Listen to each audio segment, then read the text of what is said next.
আজকের ক্লাসে প্রথমে আছে হচ্ছে ট্রান্সফর্ম এগেইন। ট্রান্সফর্ম এগেইনটা কি জিনিস সেটা একটু দেখব। আমরা যে স্কেলিং শিখছি, একটা শেপ নিয়ে সেটাকে ছোট বড় করতে পারি, রোটেট করতে পারি, রিফ্লেক্ট করতে পারি, এই জিনিসগুলো যে আমরা দেখছি বা রেডিয়াস তৈরি করতেছি, এগুলো কি আসলে? এগুলো সবগুলাই কিন্তু এই শেপটার ট্রান্সফরমেশন, তাই না?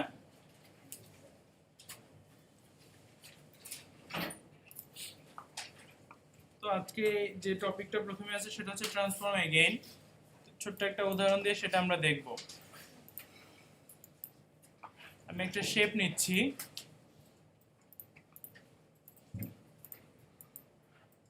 এই শেপটাকে আমি কি করব,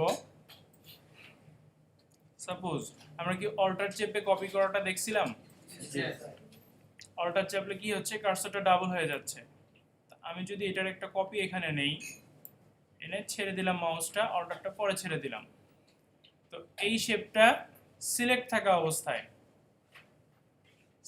অবস্থায় যদি আমি কিবোর্ড থেকে একটা কমান্ড দেই, তাহলে কি হবে, এগেইন বলা হচ্ছে, তাই না? এই কাজটা আবার করবে সে।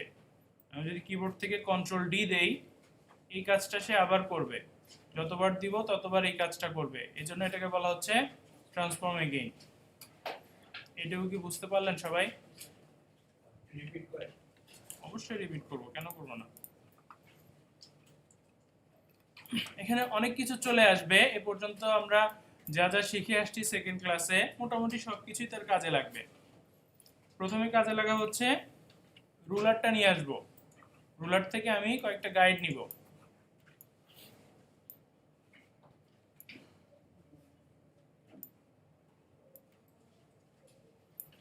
গাইডের পজিশনটা কি সবাই বুঝতে পারতেছেন?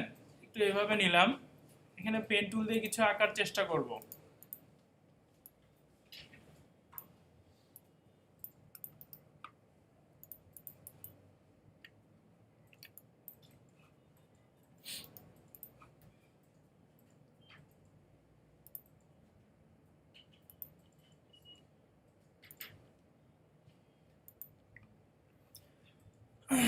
পাথটা শুরু করলাম একদম ডান পাশের যে গাইডটা সেটা থেকে, ছোট্ট করে পরেরটাতে চলে আসলাম, তারপর সেই বরাবর উপরে উঠলাম, তারপরে আবার বের হয়ে আসলাম, একবারে বাম পাশেরটাতে আসলাম। এখন এই জায়গাটা থেকে কি করব, একবারে লাস্টেরটা একটা কার্ভ তৈরি করব। একদম লাস্টেরটাতে এসে যেটা মনে হয় যে একটু সুন্দর লাগবে, এরকম একটা কার্ভ আমি তৈরি করে ফেললাম। আমি সিলেকশন টুলে চলে আসব, এটাতে কোনো কালার দেয়া নাই, একটা কালার দিব। এখন আমি চাইলে কি করতে পারি, গাইডটা হাইড করে দিতে পারি। এরকম একটা শেপ, যেটার এই মাথা কিন্তু এক বরাবরে আছে, তাই না? এটাকে আমি যদি রিফ্লেক্ট করি, তার মানে কি আমি একটা পুরো শেপ পেয়ে যাব না, অর্ধেকটা আর অর্ধেকটা মিলে আমি পুরো পেয়ে যাব। এখানে আমাদের কাজে লাগবে রিফ্লেক্ট। প্রথমে পেন টুল দিয়ে ইউজ করলাম, তারপরে রিফ্লেক্টটা কাজে লাগবে। এখন রিফ্লেক্টটা আমরা এখান থেকে পেতে পারি। জাস্ট একটা সিঙ্গেল ক্লিক করব, সেন্টারটা দেখাচ্ছে সেইখানে, তো আমি যে কোনো একটা মাথায় নিয়ে আসব, উপরে অথবা নিচে। নিচে এনে দিলাম।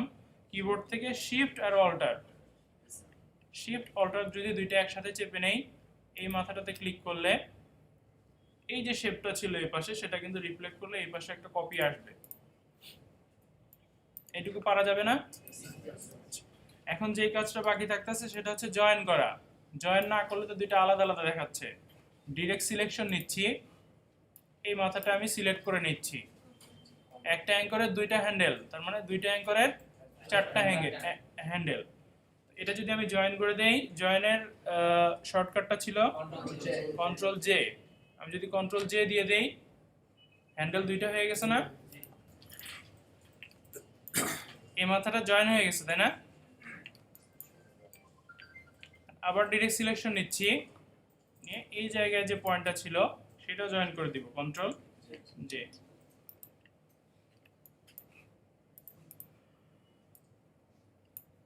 দেখেন এটা কিন্তু এখন দুইটা ছিল, এখন একটা হয়ে গেছে।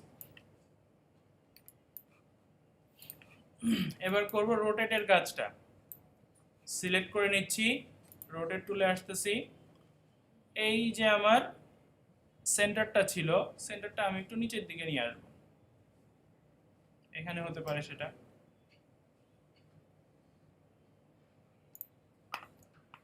এখানে আনলাম, তারপরে আমরা কি করতে পারি, অল্টার চেপে কিন্তু কপি নিতে পারি, তাই না?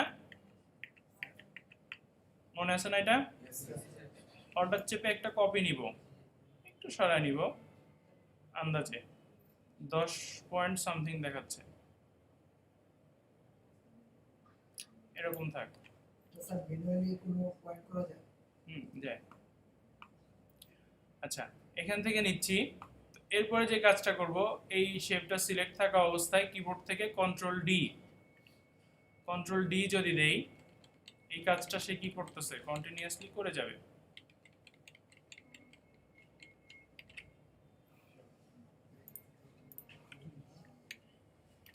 এই কাজটা শেষ করে দিলে এরকম একটা শেপ পাওয়া যাবে।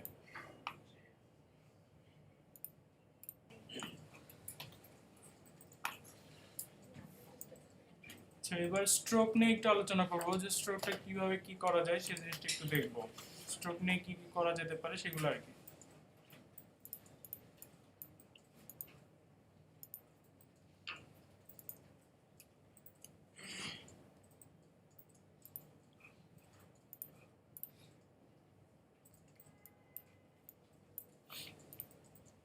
একটা শেপ নিলাম, একটা পাথ নিলাম।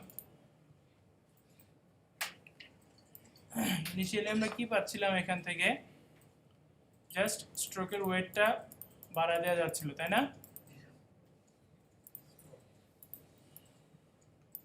এটা বাড়ায় দিতে পারতেছিলাম, তো আরো কি কি করা যায় সেটা আমরা দেখবো আর কি। এখন এখানে দেখেন স্ট্রোক লেখা আছে, এটাতে যদি আমি একটা ক্লিক করে দেই, একটা প্যালেট কিন্তু চলে আসে, তাই না? অথবা এই প্যালেটটা আমরা কোথায় পাবো, উইন্ডোতে স্ট্রোক নামে।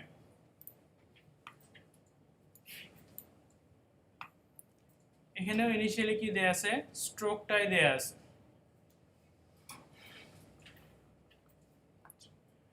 ক্যাপ, এটা তো বুঝতে পারছি সবাই, তাই না? কম বেশি করতে পারতেছি। আর ক্যাপ বলা হচ্ছে, ক্যাপ কোনটার জন্য দরকার হবে, কর্নার কোনটার জন্য দরকার হবে, এটা একটু আন্দাজ করতে পারেন আপনারা?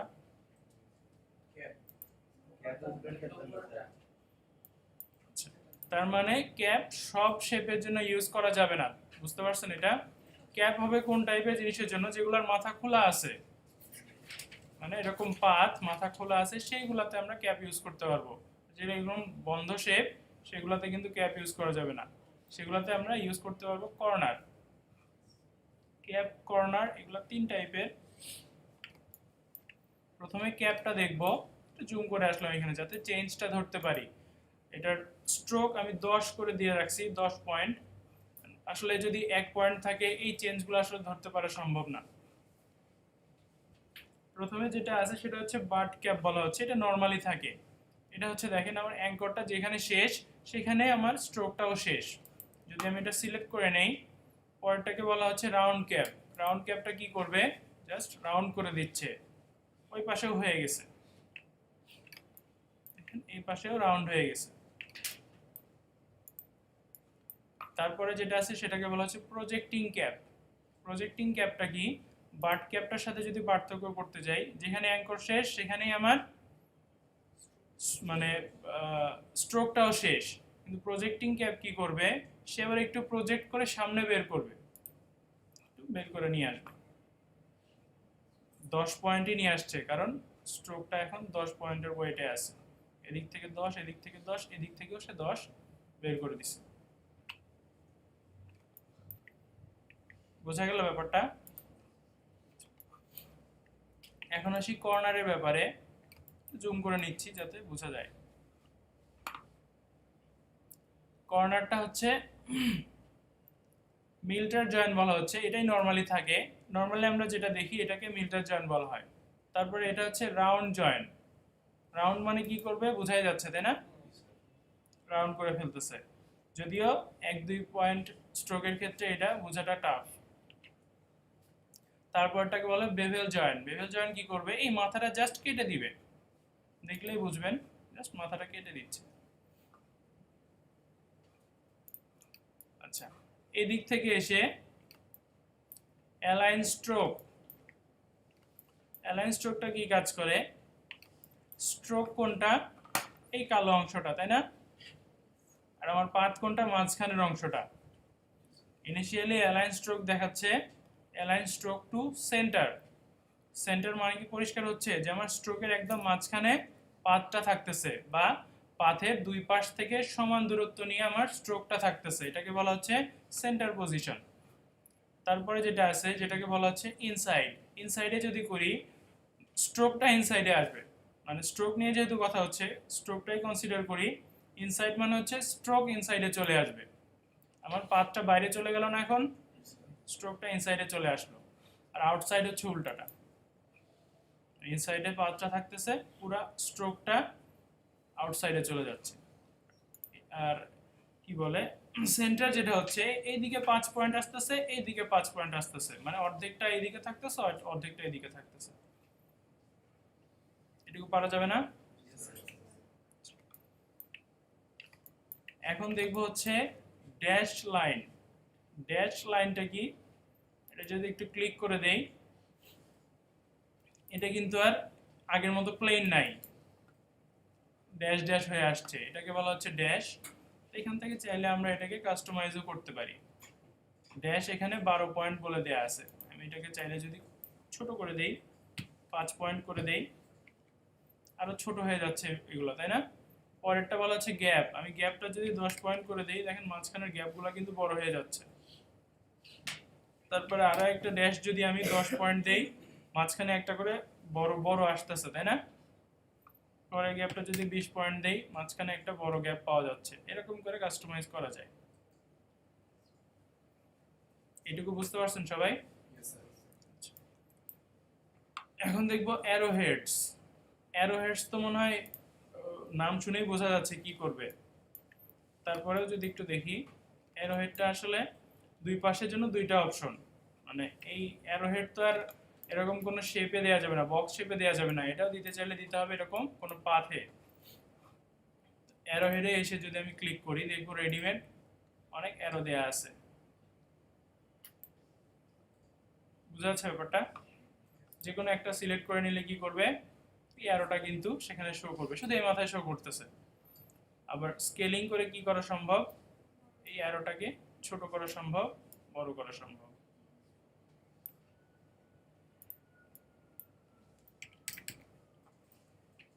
আবার চাইলে কি করতে পারবো, এই মাথাতে একটা অ্যারো দিয়ে দিতে পারবো।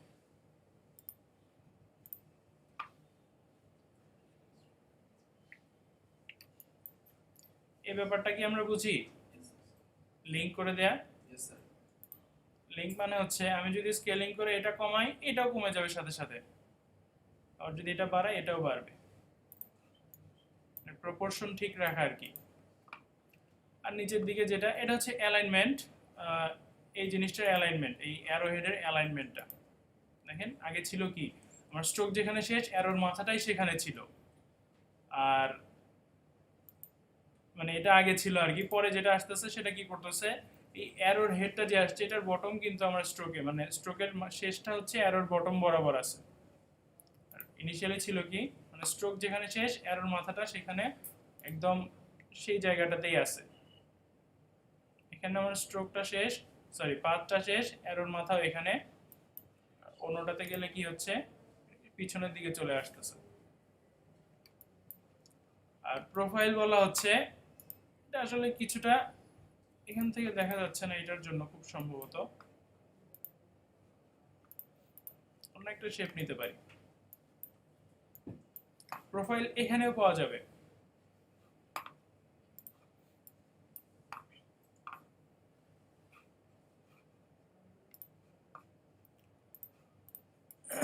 এটা কি কাজ করে, কোন কারণে আসতেছে না, কিন্তু দেখাচ্ছে, সরি। প্রোফাইলটা কি, এখানে কিছু ব্রাশের অপশন দেয়া আছে, ব্রাশ বলতে পারেন, বা এই যে স্ট্রোকের মানে স্টাইলটা কি রকম হবে সেটা দেয়া আছে। প্রথমে ইনিশিয়ালি কি ছিল, চারদিকে সমান ছিল, তাই না? এখানে কি হচ্ছে, এদিক থেকে এসে এই জায়গাটা কিন্তু চিকন হয়ে যাচ্ছে। অন্য একটাতে যদি যাই, এটা আবার একটু অন্যরকম হচ্ছে, এদিকে চিকন আবার এদিকে চিকন, এগুলো আপনারা একটু দেখে নেবেন কোনটা দিয়ে কি কাজ হয়। আমি দেখতেই পাচ্ছি না কোনটাতে কি আছে। এই ছিল স্ট্রোকের ব্যাপারটা, প্র্যাকটিস করে নেবেন নাকি এর সাথে আরেকটা দেখাবো? এরপরটা দেখবো হচ্ছে গ্রেডিয়েন্ট প্যালেট। গ্রেডিয়েন্ট প্যালেটটা কি কাজ করে সেটা একটু দেখবো। একটু শেপ নিয়ে নিচ্ছি। গ্রেডিয়েন্টটা কালারের একটা অংশ, তাই না? এই যে কালারগুলো ইউজ করতেছি এগুলোকে বলা হয় সলিড কালার। কালারটা আরেক রকম হতে পারে যেটাকে বলা হয় গ্রেডিয়েন্ট কালার। সলিড কালার দিয়ে আমরা মোটামুটি শিখছি, তাই না? আর গ্রেডিয়েন্ট কালারটা এখন দেখব কিভাবে টুলস প্যালেটস ইউজ করতে হয়, সবগুলোই মোটামুটি দেখার চেষ্টা করব।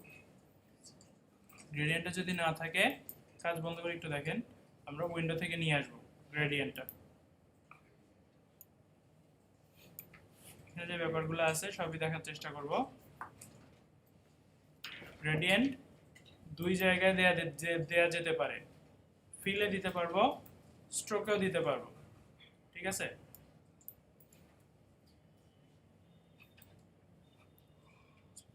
ইনিশিয়ালি ফিল কালার শো করতেছে, সরি ফিলে শো করতেছে কালারটা। ফিলে আগে দেয়া শিখি। এই জায়গাটাতে কিছু রেডিমেড দেয়া থাকে ইলাস্ট্রেটরের, হ্যাঁ রেডিমেড দেয়া আছে। চাইলে এটা আমরা সিলেক্ট করে নিতে পারি, চাইলে ওই অরেঞ্জটা নিতে পারি, চাইলে এরকম নিতে পারি, যে কোনো একটা নিয়ে নিলাম, না নিলেও চলবে। আমি যদি সলিড কালারে থাকি সেই অবস্থায় দেখেন নিচের দিকে তিনটা অপশন খেয়াল করছিলেন কি আপনারা? একটা সলিড কালারের জন্য, একটা গ্রেডিয়েন্ট কালারের জন্য, আর একটা নান করে দেওয়ার জন্য। এখান থেকে ক্লিক করলেও গ্রেডিয়েন্ট শো করবে। ইনিশিয়ালি ফর্মটা তৈরি করে নিলাম, চাইলে কি করতে পারবো এই জায়গাটা থেকে কালার চেঞ্জ করে আমি আমার ইচ্ছা মতো গ্রেডিয়েন্ট তৈরি করতে পারবো। কালারটা কই থেকে চেঞ্জ করব?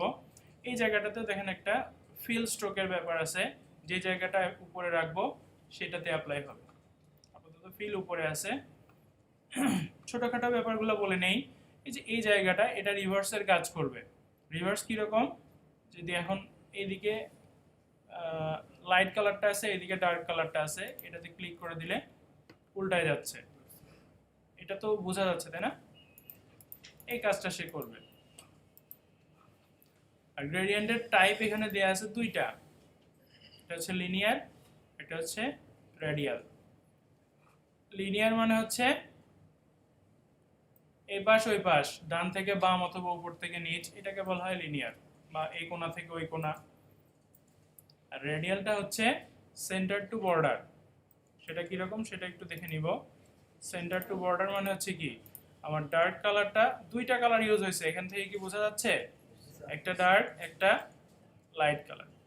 তো এখানে ডার্ক কালারটা কি হচ্ছে বর্ডারে চলে যাচ্ছে, লাইট কালারটা সেন্টার থেকে থাকতেছে। তো গ্রেডিয়েন্ট এই দুই টাইপের হবে এই জায়গায় ইলাস্ট্রেটরে। প্রথমে আমি লিনিয়ারটা দেখে আসি। লিনিয়ারে এসে এই জায়গাটা দেখলাম, টাইপটা দেখলাম, এই জায়গাটা দেখা হয়ে গেছে, ফিলটা দেখলাম, রিভার্সও শিখছি। অ্যাঙ্গেল, অ্যাঙ্গেল 0 ডিগ্রি মানে বোঝাচ্ছে এই দিক থেকে এদিকেই হবে। আমি যদি এটাকে উপর থেকে নিচ করতে চাই, 90 ডিগ্রি করে দেই, আর কি করতেছে দেখেন, এই ডার্ক কালারটা উপর দিকে চলে গেছে না, লাইট কালারটা নিচের দিকে আসছে না, এটুকু কি ক্লিয়ার? আমি যদি একটু কোণা দিকে যেতে চাই, 45 ডিগ্রি করি, এই কোণা থেকে ডার্কটা বের হচ্ছে, এই কোণা থেকে লাইটটা বের হচ্ছে, তার মানে অ্যাঙ্গেল চেঞ্জ করে এখান থেকে এই জিনিসটা করা সম্ভব। আমি এবার 0-তে চলে গেলাম। তারপরে আসবো এখন যে কালারটা কিভাবে চেঞ্জ করতে হয়। কালার চেঞ্জ করতে হলে এই যে একটা পয়েন্ট দেখা যাচ্ছে, এই পয়েন্টটা থেকে আমি কালার চেঞ্জ করতে পারবো। যেহেতু এখানে পয়েন্টটা দেখাচ্ছে একটা হোয়াইট কালারের, আমি এই জায়গাটাতে যদি ডাবল ক্লিক করি কি হবে, যে পিকার চলে আসতেছে বা সোয়াচ চলে আসতেছে, এবং চাইলে এখান থেকে পিকারও আনা সম্ভব। এখান থেকেও আমি যে কোনো কালার ইউজ করতে পারবো। আমরা হেক্সাকোড সম্পর্কে যদি এখন আইডিয়া না থাকে, আস্তে আস্তে আইডিয়া আসবে আমাদের। হেক্সাকোড যে কোনো ইন্ডিভিজুয়াল মানে স্পেসিফিক কোনো কালারের হেক্সাকোড বসাই সেটা আমরা অ্যাপ্লাই করতে পারবো, বা এখান থেকে আমরা তৈরি করে নিতে পারবো কালার। এখন আমরা কালার তৈরি করা শিখি নাই, 4 নম্বর ক্লাসে শিখবো। তখন হয়তো এখান থেকেও কম্বিনেশন তৈরি করে আমরা কালার এখান থেকে ইনপুট দিতে পারবো। এই ব্যাপারটা এখান থেকে করা সম্ভব। আপাতত আমি একটা কালার নিয়ে নিচ্ছি, এরকম কিছু একটা, অথবা এরকম কিছু একটা। এই পয়েন্টটাতে কালার দেওয়া শেষ, বাইরে একটা ক্লিক করলে এটা চলে যাবে। এটাতে যদি আমি আবার ডাবল ক্লিক করি, এটা দেওয়ার জন্য আরেকটা কালার চলে আসবে। এটাতে যদি আমি একটু ওই কালারটা থেকে একটু ডার্ক নেই, বাইরে একটা ক্লিক করে দেই, একটা গ্রেডিয়েন্ট কিন্তু তৈরি করে ফেলা সম্ভব হলো, তাই না? এখন এখানে যে দুইটা পয়েন্ট থাকবে এরকম নাও হতে পারে, মাল্টিপল পয়েন্টস আসতে পারে এর থেকে বেশি। তার আগে একটু দেখে নেই যে এইটা কি কাজ করতেছে। এটাকে বলা হচ্ছে গ্রেডিয়েন্ট স্লাইডার। স্লাইডারটা কি কাজ করে, আমি যখন এটাকে ডান দিক থেকে মাঝখান থেকে ডান দিকে নিয়ে আসবো, এই পাশে যে কালারটা, এটার কিন্তু পার্সেন্টেজ দেখেন বেড়ে যাচ্ছে, তাই না? এদিকে চলে আসছে না? আরো যদি সরাই দেখেন এদিক থেকে কিন্তু বেশি বেশি বেশি হয়ে যাচ্ছে, এটা কমে যাচ্ছে। আবার যখন এদিকে নিয়ে আসবো, এটা বেড়ে যাচ্ছে। স্লাইডারের কাজ এটা। ইনিশিয়ালি এটার লোকেশনটা এখানে দেখাচ্ছে। এখন আমি যদি একটা ক্লিক করে আসি, এখান থেকে যদি আমি 50% করে দেই, মাঝখানে চলে গেল না আবার? এখন আমি যদি চাই পয়েন্ট তৈরি করব আরো বেশি, দুইটা আছে, আমার মাল্টিপল দরকার, নিচের দিকে এসে যদি একটা ক্লিক করে দেই, সেখানেই একটা করে পয়েন্ট তৈরি হবে। একটা সিঙ্গেল ক্লিক করলে পয়েন্ট তৈরি হবে। চাইলে সেখান থেকে আবার কালার চেঞ্জ করে আমি অন্য কালার দিতে পারবো। জঘন্য কালার হয়ে গেছে। আচ্ছা, এরকম দেওয়া সম্ভব আর কি। আমি এমনি তৈরি করি, এরকম যতগুলা ইচ্ছা আমি নিতে পারবো সেটা। আরেকটা ব্যাপার যেটা, আর এইগুলো পয়েন্টের লোকেশনও ঠিক করে দেওয়া সম্ভব। জাস্ট একটা সিঙ্গেল ক্লিক করে যদি সিলেকশন নেই, এটা লোকেশন সেখান থেকে করে দেওয়া সম্ভব। আমি 25 দিলাম, 25-এ চলে আসবে। এটাকে যদি আমি 50 করে দেই, সে 50-তে আসবে। এটাকে আমি 75 করে দিই। একটু অর্গানাইজড হয়ে গেল না আগের থেকে? করা সম্ভব। চাইলে এগুলো ডিলিটও করে ফেলতে পারি, ডিলিট করা যেতে পারে। জাস্ট একটা সিলেক্ট করে যদি ডিলিট চাপি, ডিলিট হয়ে যাবে। অথবা সিম্পলি ধরে যদি নিচের দিকে টান দেই, ডিলিট হয়ে যাবে। পারা যাবে না এটা? এখন যেটা বাকি থাকলো সেটা হচ্ছে ওপাসিটির বিষয়টা।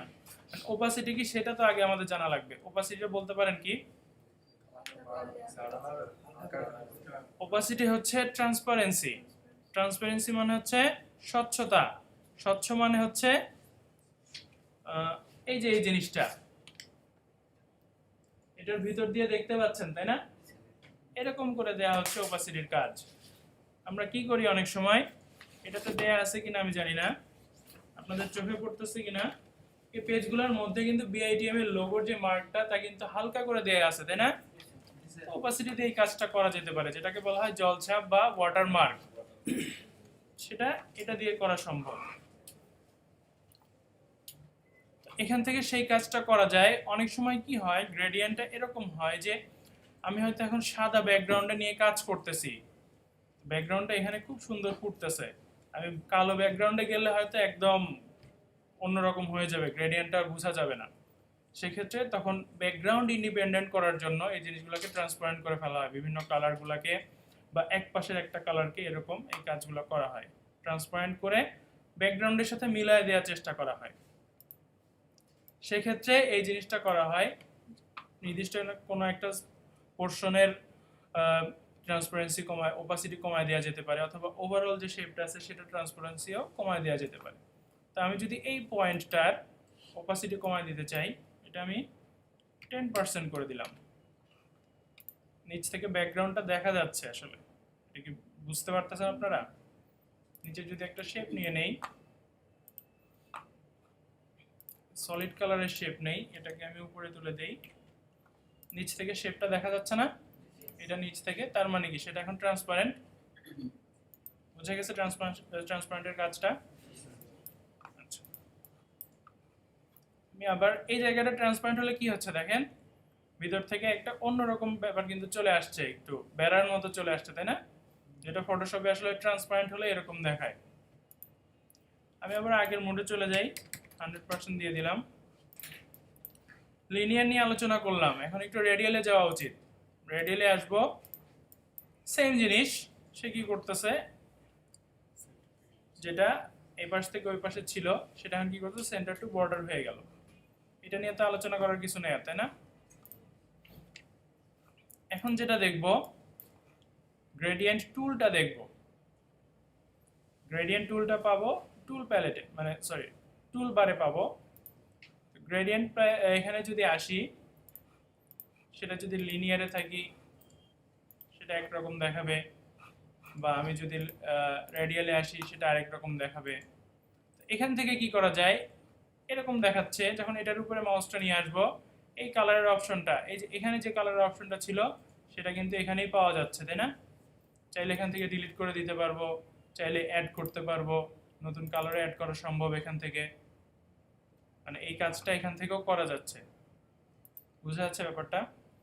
আরো কি করা সম্ভব, এখান থেকে যে কাজগুলো ম্যানুয়ালি করা যেত সেই কাজটা এখান থেকে করা সম্ভব। এই পাশটা ধরে আমি টান যদি দেই, কি হচ্ছে, আমার যে এই পাশের কালারটা যেটা ছিল, মানে আমার গ্রেডিয়েন্টের যে এরিয়াটা ছিল সেটা কিন্তু বড় হয়ে যাচ্ছে। আমি বর্ডার পর্যন্ত রাখি, আর এই পাশের কালারটা ধরে যদি টান দেই, তাহলে কি করা যাচ্ছে, গ্রেডিয়েন্টটা চ্যাপ্টা করে ফেলা যাচ্ছে। বোঝা যাচ্ছে বিষয়গুলা?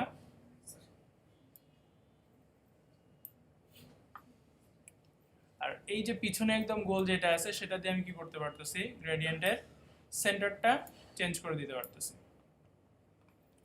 আর এই জিনিসগুলো তো আগেই বললাম। গ্রেডিয়েন্ট টুলের ব্যাপারটা কি ক্লিয়ার? আরেকটা কাজ করা যায়, সেটা হচ্ছে লিনিয়ার দিয়ে দেখাই। গ্রেডিয়েন্ট টুলে গেলে এরকম দেখাচ্ছে, তাই না? আমি চাইলে কি করতে পারবো, এখান থেকে ধরে যদি টান দেই, কি হলো, অটোমেটিক্যালি কোনাকুনি হয়ে গেল না ব্যাপারটা? আবার যদি এদিক থেকে ধরে টান দেই, এদিক থেকে কোনাকুনি হয়ে যাচ্ছে। এটাও করা সম্ভব। এতক্ষণ বললাম ফিল কালারের গ্রেডিয়েন্ট নিয়ে, স্ট্রোকেরটা আলাদা করে বলতে হবে, একটু বলে দিই। তাও প্রথমে একটা স্ট্রোক দিয়ে দিই।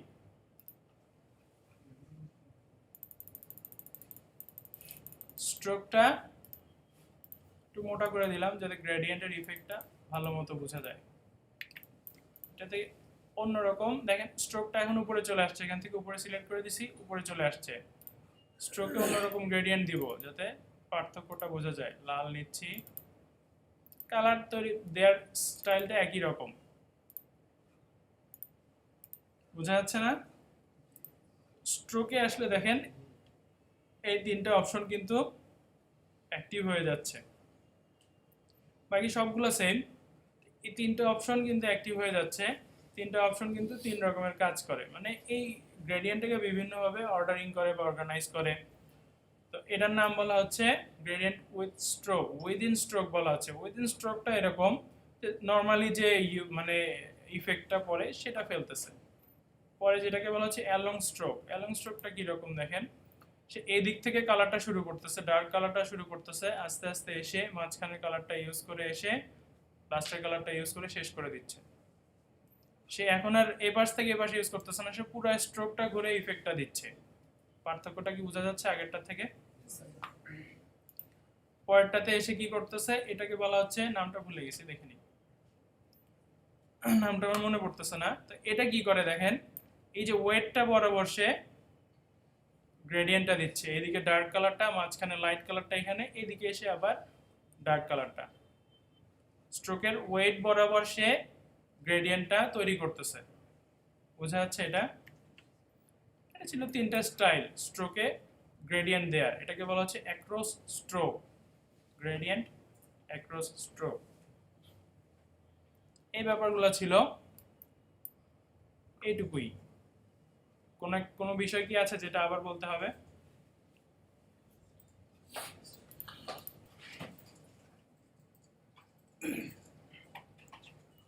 এবার দেখবো হচ্ছে পাথ ফাইন্ডার।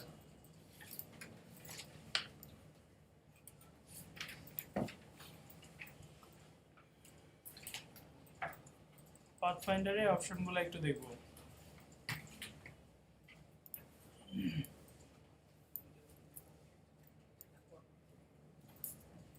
দুইটা শেপ নিয়ে নিচ্ছি, সলিড কালার দিব।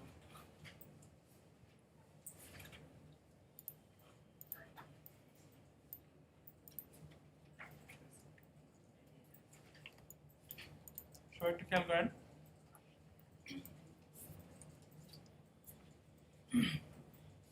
দুইটা সিলেক্ট করে নিচ্ছি প্রথম অপশনটার নাম বলা হচ্ছে দেখাচ্ছে না ইউনিট এটাকে ইউনিট বলা হয় যদি এটাতে আমি ক্লিক করে দেই কি করতেছে দুইটা শেপ ইউনিট হয়ে যাচ্ছে কালার পাচ্ছে কোনটার উপরে যে শেপটা ছিল সেটার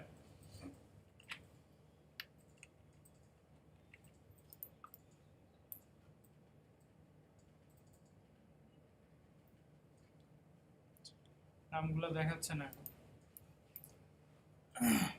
এটার নাম ছিল ইউনিট এখানে বলতেছে মাইনাস ব্যাক এটা আসলে মাইনাস ব্যাক পরেরটা দেখি ইউনিটটা কি বুঝতে পারছেন সবাই দুইটা শেপ ছিল এখন কিন্তু একটা শেপ করে ফেলতেছে আমি যদি আউটলাইনে যাই একটা শেপ হয়ে গেছে তাই না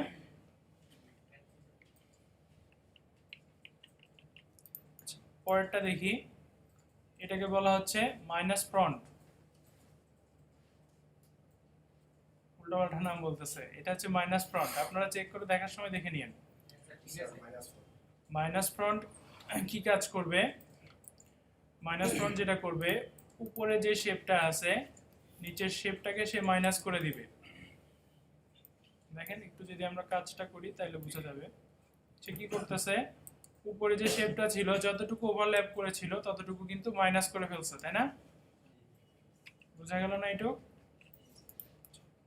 পরেরটাতে যাব এটাকে বলা হচ্ছে ইন্টারসেক্ট খুব সম্ভবত তাই না ইন্টারসেক্ট কি করবে ইন্টারসেক্ট মানে আমরা ওই যে সেটের অঙ্ক করছি এক সময় তাই না ইন্টারসেক্ট মানে ওই সময় কি ছিল যে শুধু কমন অংশগুলো থাকবে এখানেও সেটাই এখানের কমন অংশ কোনটা এই মাঝখানের অংশটা না সেটা থাকবে বাকিটা চলে যাবে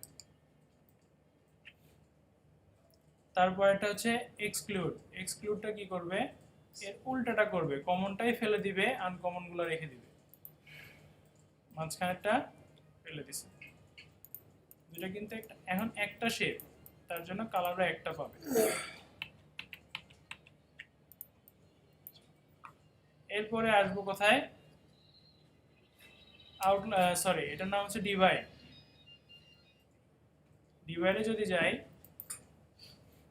ডিভাইড ক্লিক করে দিলাম কিন্তু কোনো কাজ কিন্তু দেখাচ্ছে না তাই না তো ডিভাইড করার পরে কি করতে হবে রাইট বাটন ক্লিক করে আনগ্রুপ করে দিতে হবে বা আনগ্রুপ যেভাবে করে আনগ্রুপ করতে বেশ কয়েকটা ওয়ে আছে তাই না আনগ্রুপ করে দিতে হবে তারপরে বাইরে একটা ক্লিক করব বাইরে একটা ক্লিক করে যদি আমি শেপগুলোকে ধরি আলাদা আলাদা করে কি দেখব শেপগুলো কিন্তু যে জায়গায় জয়েন ছিল সেই জায়গাগুলোতে কিন্তু কেটে ভাগ হয়ে গেছে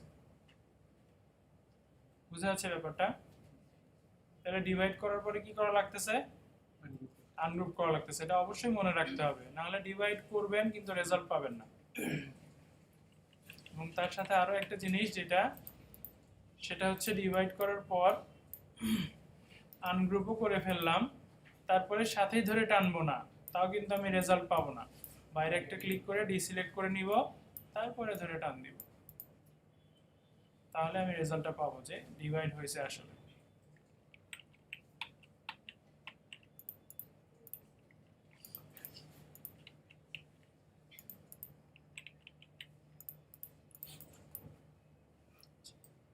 তারপরেরটাকে বলা হচ্ছে ট্রিম মনে হয় তাই না ট্রিম যদি করি যদি আউটলাইনে যাই তাহলে হয়তো একটু পার্থক্যটা দেখা যাবে আউটলাইনে যাচ্ছে ট্রিম করলে কি করতেছে কিছুটা ইউনিট করতেছে কিন্তু উপরে নিচে যে শেপটা ছিল সেটা কিন্তু মার্চ করতেছে কিছুটা তাই না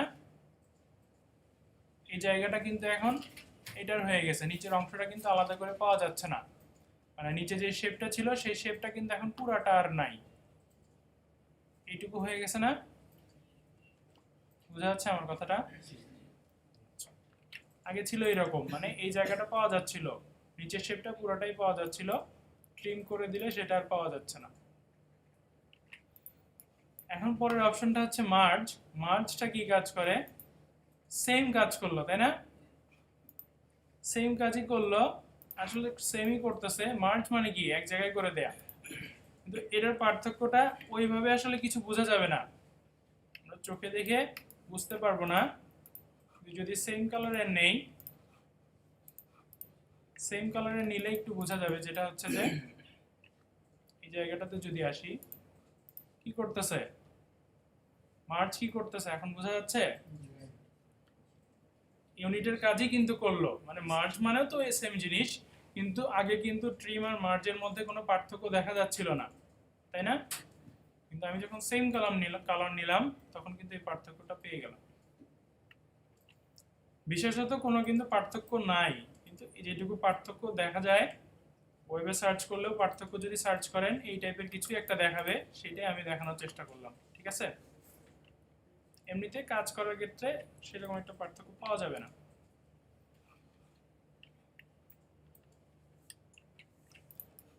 তারপরে যেটা ছিল সেটা, এটার নামটা আমি ভুলে গেছি, একটু দেখেন তো। Outline, crop. ক্রপ মানে কি কাটা, তাই না? সে কি করতেছে, কেটে ফেলতেছে। উপরের শেপটা দিয়ে নিচের শেপটা কেটে ফেললো, কেটে ফেলে নিচের শেপটার বাউন্ডারি কিন্তু আবার দেখাচ্ছে। ক্রপটা এরকম কাজ করবে। এটা বোধহয় আউটলাইন।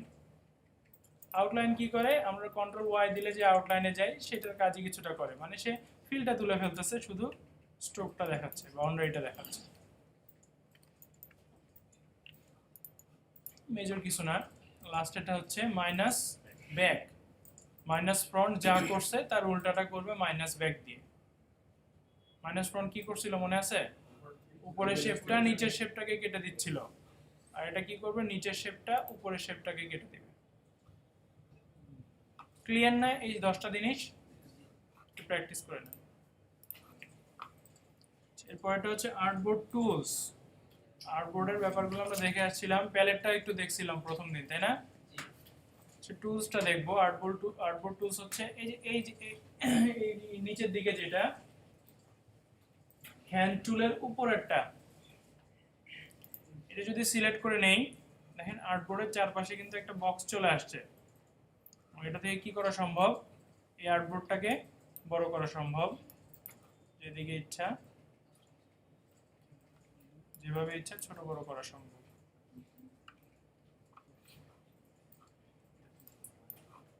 বুঝা যাচ্ছে? এটা করতে পারলাম। আমি কিছু একটা যদি নিয়ে আসি, এই জিনিসটা এখানে নিয়ে আসলাম, হ্যাঁ? তারপরে যদি আবার আর্টবোর্ডে যাই, আর্টবোর্ডে যে এই যে অবজেক্টটা রাখছি, দেখতে হবে এটা গ্রুপ করা আছে কিনা, কারণ এখানে মাল্টিপল জিনিসপত্র আছে, তাই না? অনেকগুলো আছে এখানে, এটা গ্রুপ করাও আছে। আমি যদি আবার আর্টবোর্ডে যাই, এই গ্রুপটার উপরে যে কোনো একটা অবজেক্টের উপরে যদি আমি ডাবল ক্লিক করি, আর্টবোর্ডটা কি করতেছে, আমার অবজেক্টের সাইজে চলে আসতেছে, তাই না? এই জিনিসটা অনেক সময় দরকার হবে, আমরা যখন কোনো কিছু তৈরি করে পিএনজি কিছু তৈরি করতে যাবো, এই জিনিসটা আমাদের লাগবে। এই কাজটা করা যাবে না? আরেকবার এখানে দেখেন, এখানে আমার দুইটা অবজেক্ট আলাদা আলাদা আছে, তাই না? আর আমি যদি আর্টবোর্ডে যাই, এখানে যদি ক্লিক করি, এটা কিন্তু বাইরে চলে যাচ্ছে, এটার সাইজে আমার আর্টবোর্ডটা তৈরি হয়ে যাচ্ছে। Control Z.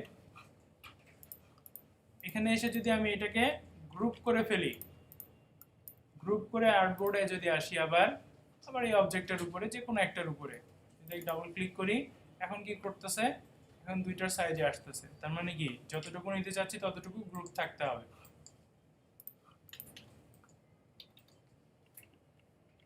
আর আর্টবোর্ড এমনিতে যেটা বললাম সেটা হচ্ছে এই যে ছোট বড় করার বিষয়টা, আর্টবোর্ড টুল থেকে এটা করা যাবে, চাইলে মুভ করে সরাতেও পারবো।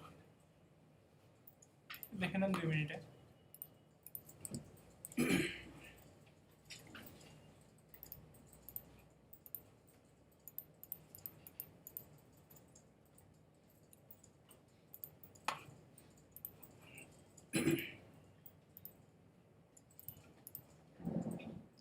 এরকম একটা পাথ আমি তৈরি করছি, হ্যাঁ? এবার টপিকটার নাম হচ্ছে এভারেজ পাথ। এভারেজ কিভাবে করা যায় সেটা দেখবো আমরা এখন।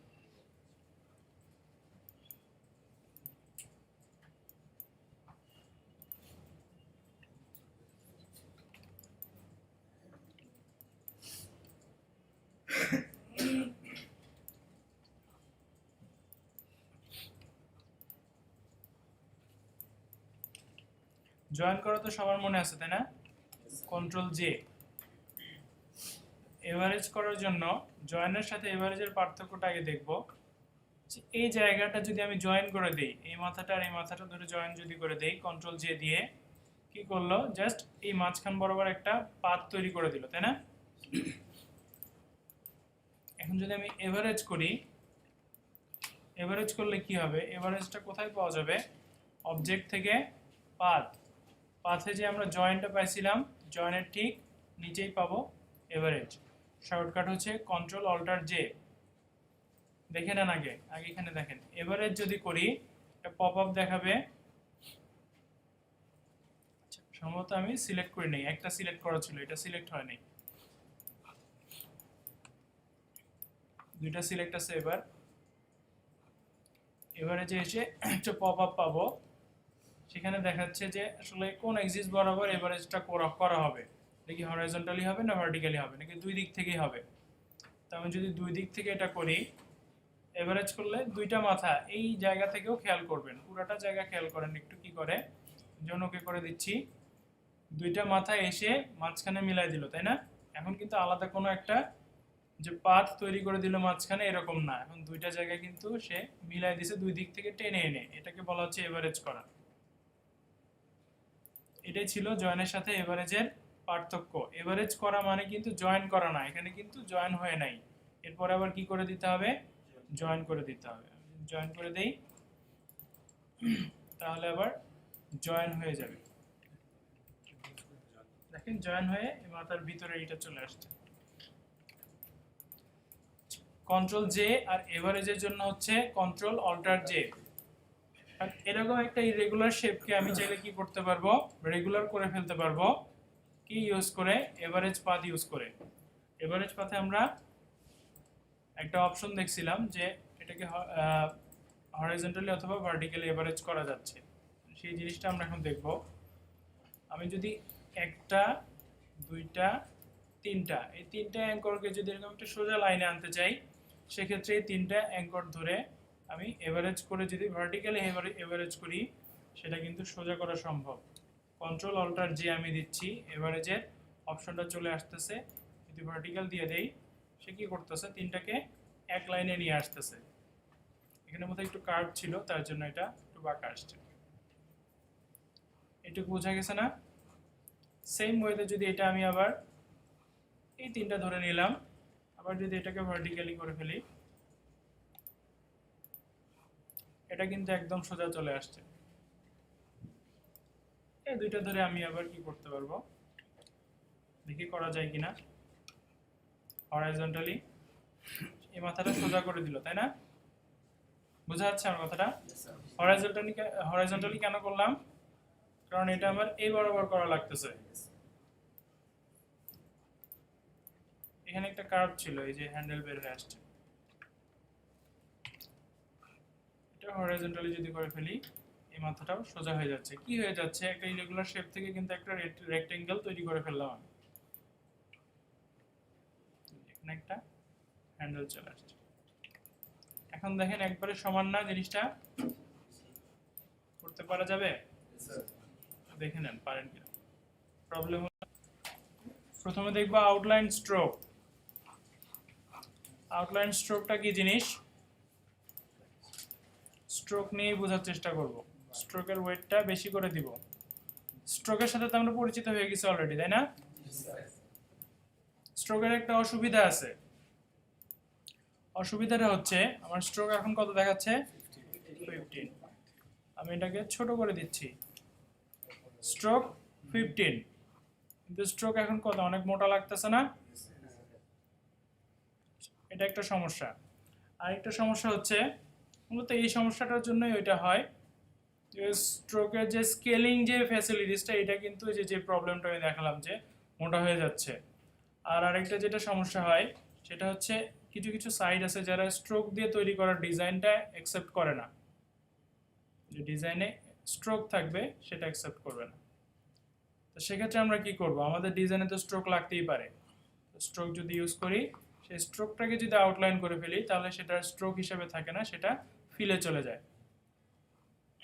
ইনিশিয়ালি কি দেখাচ্ছে, আমরা স্ট্রোক থাকলে সেটা হয়তো এরকম মাঝে পাবো অথবা বাইরে পাবো না ভিতর পাবো, এরকম হয় না? কিন্তু স্ট্রোকটাকে যদি আউটলাইন করে ফেলি, যেটার অপশন পাবো অবজেক্ট মেনুতে পাথ, পাথ থেকে আউটলাইন স্ট্রোক, এটা যদি করে ফেলি, এটা দেখবো ফিল যেরকম থাকে সেরকম দুই পাশ থেকে বর্ডার চলে আসতেছে। একটা রেক্টেঙ্গেলের আমরা দুই পাশ চার পাশ থেকে বর্ডার পাই না? এখন কিন্তু কি হচ্ছে দেখেন, আমি যদি আউটলাইন মোডে যাই, এখন কয়টা স্ট্রোক চলে আসছে এখানে? স্ট্রোক না, আসলে পাথ। পাথ কিন্তু মানে দুই পাশ থেকে চলে আসছে, তার মানে কি এটা একটা ফিল কালার মাঝখানে যেটা আছে, এখন আর স্ট্রোক নাই এটা। এবং এটা যদি আমি স্কেলিং করি কোনো সমস্যা আসে করবে না, ছোট হওয়ার কথা ছোটই হচ্ছে, আর তখন কি হচ্ছিল, বড় হয়ে যাচ্ছিল ওটা। বোঝা যাচ্ছে ব্যাপারটা? বুঝেন নাই কে কে?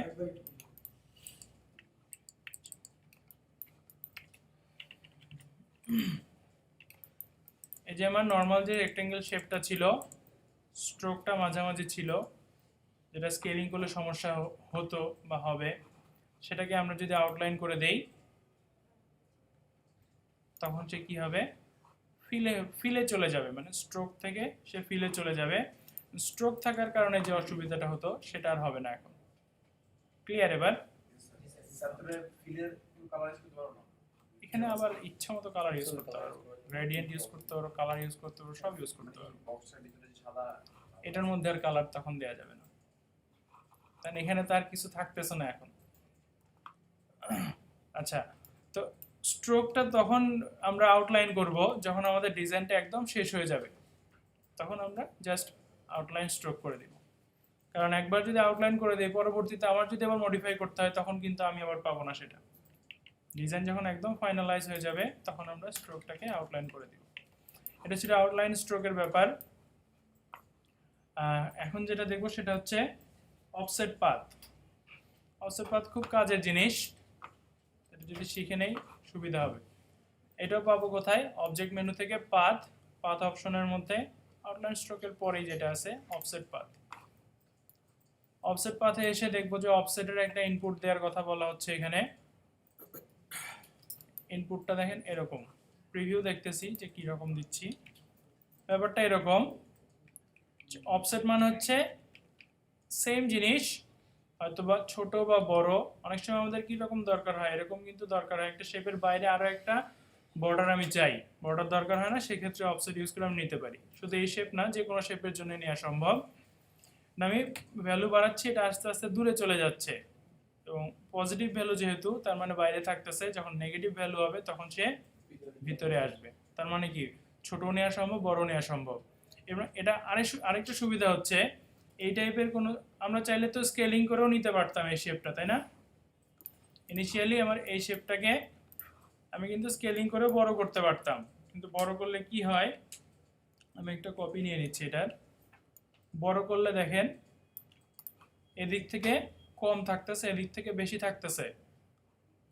এই ব্যাপারটা কি বোঝা যাচ্ছে? তার মানে কি চারপাশ থেকে সমান জায়গা সে পাচ্ছে না,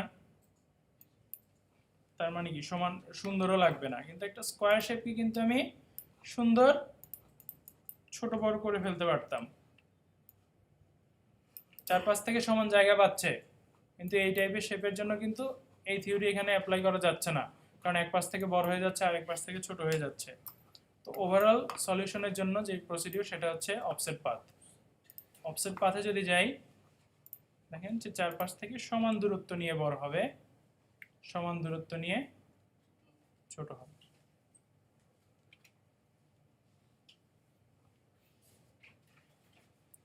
এখান থেকে আমরা এই মাথাগুলা করে দিতে পারি। ওই যে জয়েনের একটা অপশন দেখছিলাম স্ট্রোকে, না মিল্টার করতে পারবো, রাউন্ড করতে পারবো। বাইরে আসলে, ভিতরে আসলে রাউন্ডটা কাজ করবে না খুব সম্ভবত, যদি বেশি দিয়ে নেই। এখন দেখেন রাউন্ডটা দেখাচ্ছে, তাই না? আবার চাইলে কি করতে পারবো, বেভেল করতে পারবো। এই জিনিসগুলো এখান থেকে করা যায়। আর মিল্টার লিমিটটা হচ্ছে অনেক সময় অনেক কমপ্লেক্স শেপ থাকে, তখন দেখা যায় যে কিছু খাঁজ কাটা অংশ চলে আসে, স্টারের যেরকম মাথা থাকে না, সেই মাথাগুলো চলে আসে, তখন দেখা যাবে যে এই লিমিটটা দিয়ে ওই মাথাগুলোকে ছোট বড় করা যাবে। এরকম একটা কাজ থাকবে আমাদের, দেখবো আমরা। অফসেট পাথটা কি পারা যাবে? এর সাথে আরেকটা দেখাবো। আচ্ছা 3.10 অ্যাড রিমুভ অ্যাঙ্কর পয়েন্ট, এটা কিন্তু আমি গত ক্লাসে দেখাইছি, মনে আছে সবার? পেন টুল যখন বলতেছিলাম তখন কিন্তু আমি একসাথে কন্টিনিউ করে গেছি সব, তার মানে এটা আমি দেখা ফেলছি। এখন দেখবো ডিভাইড অবজেক্ট বিলো, খুব সোজা একটা জিনিস। আমরা ডিভাইড করা শিখছি না একটু আগে, সেটারই সিম্পলিফাইড ভার্সন হতে পারে এরকম, যে এই শেপটাকে যদি আমি কাটতে চাই, একটা পেন টুল দিয়ে একটা পাথ নিয়ে নিলাম এ বরাবর, জাস্ট এরকম একটা পাথ নিলাম, স্ট্রোকে নিয়ে আসি, অন্য একটা কালার দেই যাতে চোখে পড়ে, এরকম ব্যাপারটা। ডিভাইড অবজেক্ট বিলো মানে আমরা যখন ডিভাইড করতে গেছিলাম পাথফাইন্ডার থেকে, দুইটা একসাথে সিলেক্ট নেওয়া লাগতেছিল, তাই না? লাগতেছিল কি না? না ভুলে গেলেন? ডিভাইড অবজেক্ট বিলো যদি হয়, শুধু উপরেরটা আমি সিলেক্ট নিব, বলে দিচ্ছে যে ডিভাইড অবজেক্ট বিলো মানে নিচেরটা সে ডিভাইড করবে, বিলো মানে তো নিচে, তাই না? তো অবজেক্ট মেনু থেকে পাথে এসে যদি ডিভাইড অবজেক্টস বিলো অপশনটাতে যাই, সে কি করবে, জাস্ট আমি উপরেরটা ধরেছিলাম, উপরেরটা কিন্তু এখন আর নাই, কিন্তু সে কি করে গেছে, এটাকে কিন্তু ডিভাইড করে গেছে। ইজি না ব্যাপারটা? এটা তো সেকেন্ড টাইম দেখানো লাগবে না, তাই না? ট্রাই করার সময় যদি প্রবলেম হয় দেখাবো। এর সাথে আর একটা জিনিস দেখে ফেলি, একসাথে কয়টা দেখাচ্ছি, তিনটা, আর একটা অ্যাড করে দিলে। সেটা হচ্ছে অনেক সময় ডিজাইন করতে গেলে ইনিশিয়ালি আপনাদের এই প্রবলেমগুলো হয়েছে যে এখানে একটা অ্যাঙ্কর তৈরি করে চলে গেছেন, মনে নাই আর, এরকম হয়েছে না অনেক? এদিকে অ্যাঙ্কর তৈরি করে চলে গেছেন, এরকম অ্যাঙ্কর কিন্তু অনেক থেকে গেছে। এই প্রবলেমগুলো হয় অনেক সময়, সেম কালারের শেপ বা এরকম কোনো কালার নাই শেপে, তার জন্য বুঝতে পারতেছে না, যখন সিলেকশন ছেড়ে দিচ্ছি বোঝা যাচ্ছে না কিছু আছে কিনা। এই জিনিসগুলো দেখার উপায় আমি বলছিলাম যে কন্ট্রোল ওয়াই, আউটলাইনে গেলে সবকিছু দেখা যায়। শেপ, তো এই যে পয়েন্টগুলো তৈরি হচ্ছে, এই যে অ্যাঙ্করগুলো এক্সট্রা চলে আসতেছে, এগুলোকে বলা হয় গার্বেজ, আমি বলছিলাম বোধহয়, তাই না? এরকম আরো কিছু জিনিস হতে পারে, যেটা হচ্ছে অনেক সময় কি করতে পারি, টাইপ করতে গেলে আমরা টাইপ না করে ছেড়ে দিলাম, মানে টাইপ করলাম, মানে করার জন্য আমি গেছি, যে হয়তো কোনো কারণে ওই ফিল্ড থেকে আমি বের হয়ে আসছি, কিন্তু কোথায় নিছি আমি আর মনে করতে পারতেছি না বা ভুলে গেছি। তো এইগুলোকে বলা হচ্ছে গার্বেজ। তো আমরা চাইলে ডিজাইন করার পরে বা করার মাঝখানে এই গার্বেজগুলোকে আমরা ক্লিন আপ করে ফেলতে পারি, যেটা আমি পাবো অবজেক্ট থেকেই, পাথে গেলে লাস্টে একটা অপশন পাবো ক্লিন আপ, এখানে যা আছে সব কিছু দিয়ে ওকে করে দিলে দেখেন এই জিনিসগুলো কিন্তু চলে যাচ্ছে। বোঝা গেল ব্যাপারটা? এই যে আমার ডিজাইন আছে, ডিজাইন তো আমার আছেই, আমি যেটা বানাইছি সেগুলো আছে, আমি গার্বেজ হিসেবে যেগুলো তৈরি করছি সেগুলো কিন্তু নাই। বুঝা যাচ্ছে এই ব্যাপারটা? আর দেখাবো না।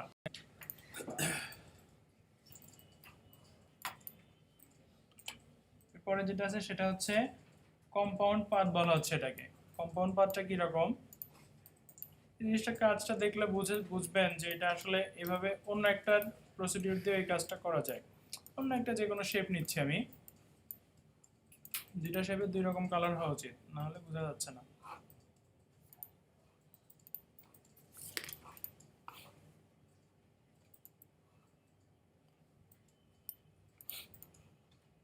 দুইটা শেপকে আমি একসাথে সিলেক্ট করে নিচ্ছি, নিয়ে অবজেক্ট থেকে কম্পাউন্ড পাথ কোথায় আছে, এই জায়গায়, যেটা শর্টকাট হচ্ছে Ctrl+8। কম্পাউন্ড পাথে এসে যদি আমি মেক কম্পাউন্ড পাথ মানে মেক যদি করি, সে কি করতেছে, এই জায়গাটা কম্পাউন্ড করে সে এই জায়গাটা কিন্তু মাইনাস করে দিচ্ছে, এবং মাইনাস করে দেওয়ার পরে সে আবার কি করতেছে, এই জায়গাটা আবার ফেরত আনতে পারবে, কিন্তু অন্য ওয়েতে সেটা রিলিজ করে দেওয়া যায়। যেমন নিচের দিকে একটা অপশন ছিল রিলিজ যদি করে দেই, সে কিন্তু রিলিজ করতেছে, কিন্তু আমি কালারটা কিন্তু আগেরটার পাচ্ছি না, তাই না?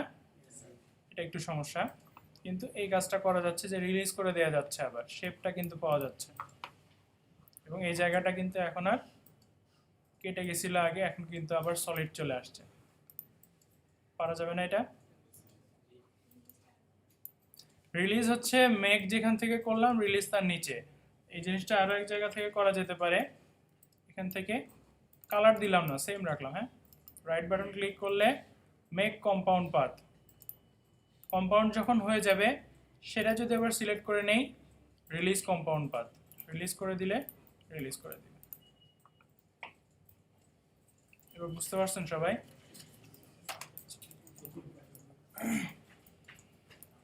এবার দেখবো হচ্ছে লিঙ্কস। লিঙ্কসটা কি কাজ করে?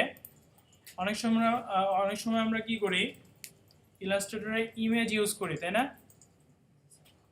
তো ইমেজ ইউজ করার ক্ষেত্রে ইলাস্ট্রেটরে আমরা যদি কখনো কোনো ইমেজ ইউজ করি, তো আজকে যে কথাটা বলবো এই কথাটা সবসময় মাথায় রাখবেন, ইমেজ ইউজ করার আগ দিয়ে যাতে এই কথাটা মাথায় মনে হয়। তাহলে কি হবে না, যে প্রবলেমটা ফেস করার কথা ছিল সেই প্রবলেমটা ফেস করবেন না। ইমেজ আগে নিয়ে আসি আমি।